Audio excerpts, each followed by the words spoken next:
Welcome to Performance Starter, home of Rebuilder in a Box. Today we're going to be rebuilding a historic high torque from a Corvette, also popular on the Camaro El Camino Nova with the 402 396. On Corvette they were popular on the 427. But the thing that's interesting about this particular starter is it's in complete, authentic, original condition. What we're going to do now is show you the serial numbers and some of the criteria that we use to determine that this is in fact an authentic Corvette starter or Camaro. Here you can see the original numbers on it. 1107365, and you'll notice the characteristics of the stamping itself. Once you know those characteristics, it's relatively impossible to forge or duplicate the way the curvatures in the certain numbers are. They don't really make stamps like that anymore in the way that the ones are with a straight top to it.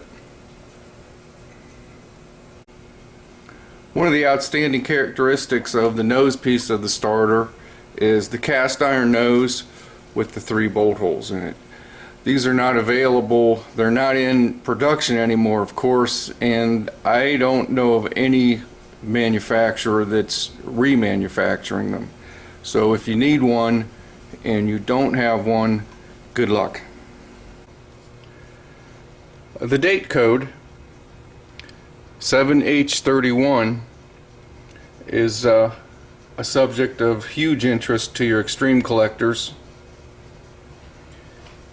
This indicates 7, which is July. 1967.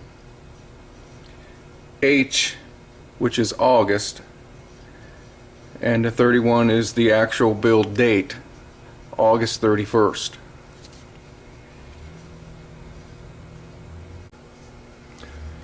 Some of the ways that we can obviously authenticate its originality are in the fasteners itself, because they don't make a slotted round head like that anymore.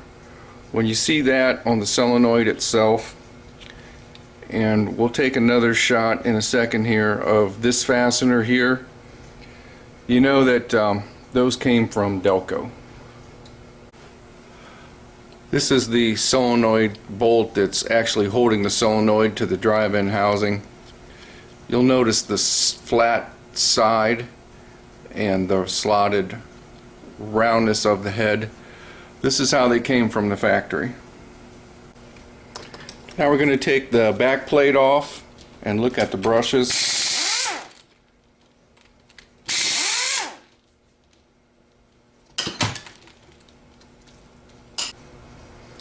Now we laid the starter kind of on its side so that you can see the brushes, and if you look real closely, the brushes are almost completely gone, but there's still enough there to make out the Delco Remy insignia on the brush itself.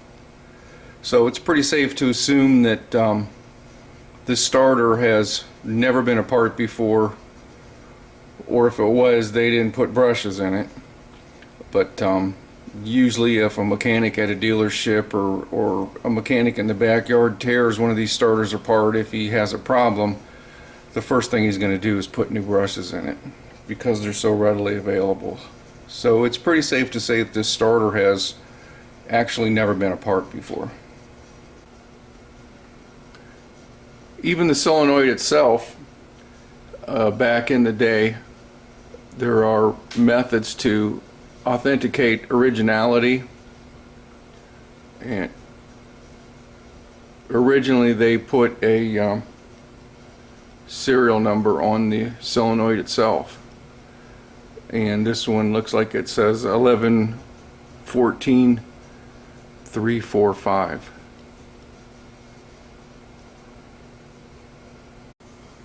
So what we're going to do is go completely through everything, and restore it all to its original operating condition. Freshen up the brushes, the bushings, the bendix, put new contacts in the solenoid.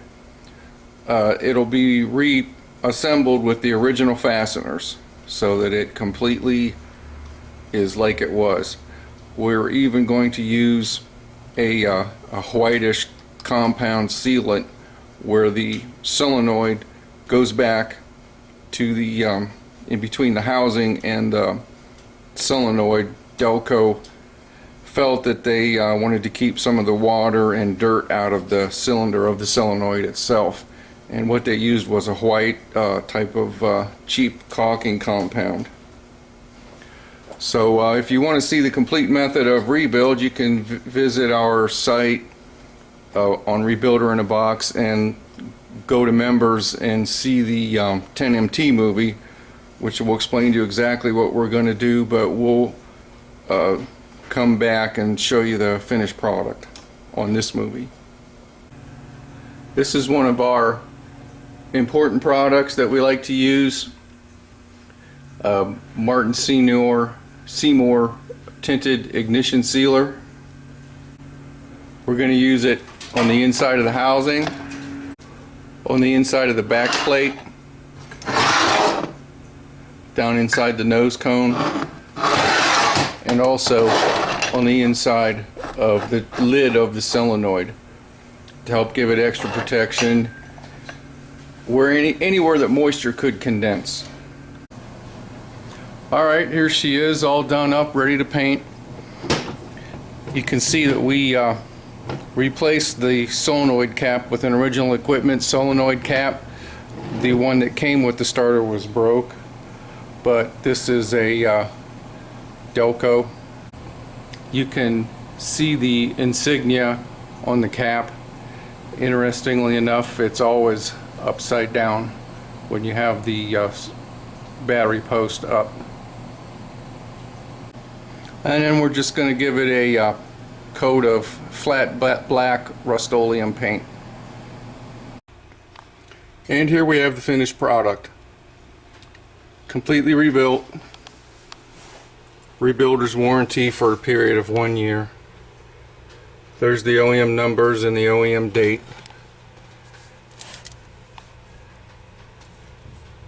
And you can see the Delco Remy sign on the solenoid itself. The solenoid also has a serial number on it. And it has, it's completely rebuilt inside. All new brushes. The bushing on the drive-in, which is exposed, it won't be exposed once you install it, but that's the original style Cleveite bushing, not just a regular brass bushing. It's a replica of what was on it originally. Also the white caulking compound, just like Delco used to put on it.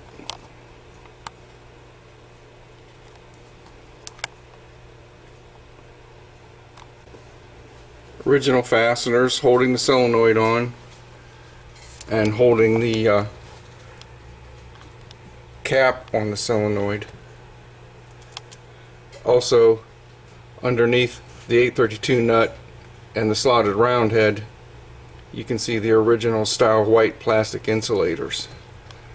They're also underneath here for a complete exact replica of the day it was made.